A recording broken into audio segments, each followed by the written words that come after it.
വയനാട് കഴിഞ്ഞ രണ്ട് കഴിഞ്ഞ രണ്ട് പ്രാവശ്യത്തെ ലോക്സഭാ തെരഞ്ഞെടുപ്പിനേക്കാളും വളരെയധികം പോളിംഗ് ശതമാനം കുറഞ്ഞിരിക്കുകയാണ്.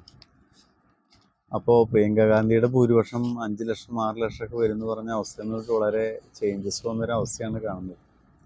എന്തായാലും നമ്മുടെ ഒരു കണക്ക് വെച്ചിട്ട് ഇടതുപക്ഷത്തിന് ഒരു 2,40,000 വോട്ടിന് താഴെയും BJP 1,4 ലക്ഷത്തിൻ്റെ വോട്ടിനടുത്തും UDF ഒരു 6 ലക്ഷത്തിന് താഴെയും വോട്ട് കിട്ടാനാണ് സാധ്യത.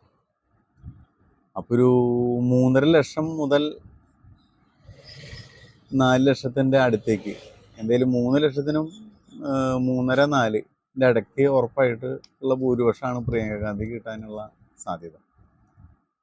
കാരണം പോളിംഗ് ശതമാനം കുറഞ്ഞു, മൊത്തം ആളുകളുടെ വോട്ടിങ്ങിൻ്റെ ഒരു എന്താ പറയുക ശതമാനത്തിൽ വന്ന കുറവ് വെച്ചിട്ട് കഴിഞ്ഞ പ്രാവശ്യം രാഹുൽ ഗാന്ധിക്ക് കിട്ടിയ വോട്ടിൻ്റെ ഭൂരിപക്ഷത്തിൻ്റെ അടുത്തേക്ക് തന്നെ എത്താനാണ് സാധ്യത.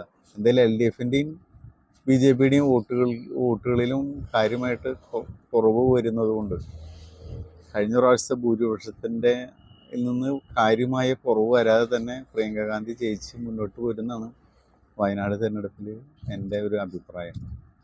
കാരണം LDFൻ്റെ വോട്ട് വർദ്ധിക്കുകയും BJPയുടെ വോട്ട് വർദ്ധിക്കുകയും കോൺഗ്രസിൻ്റെ വോട്ട് കുറയുകയും ചെയ്യുകയാണെങ്കിൽ അത് പ്രിയങ്ക ഗാന്ധിക്ക് വളരെ ഒരു എന്താ പറയുക UDFനെ സംബന്ധിച്ചിടത്തോളം വളരെ മാനസികമായിട്ട് പ്രശ്നമുണ്ടാക്കുന്നൊരു തിരഞ്ഞെടുപ്പാണ്. പക്ഷേ നേരെ മറിച്ച് LDFൻ്റെ വോട്ട് കുറയും, BJPയുടെ വോട്ട് കുറയും, അതോടൊപ്പം തന്നെ UDFൻ്റെ വോട്ട് കുറയും ചെയ്യുന്ന തരത്തിലാണെങ്കിൽ എന്തായാലും ഒരു 3 ലക്ഷത്തിൻ്റെ മുകളിലേക്ക് ഭൂരിപക്ഷം പോകും. 3, 3.5, 4 ലക്ഷം വരെ എത്താമെന്നുള്ളൊരു സാധ്യത വരെ വരാം എന്നാണ് എൻ്റെ ഒരു വയനാട് ലോക്സഭാ തെരഞ്ഞെടുപ്പിനെ പറ്റിയുള്ള നമ്മുടെ ഒരു വിലയിരുത്തൽ.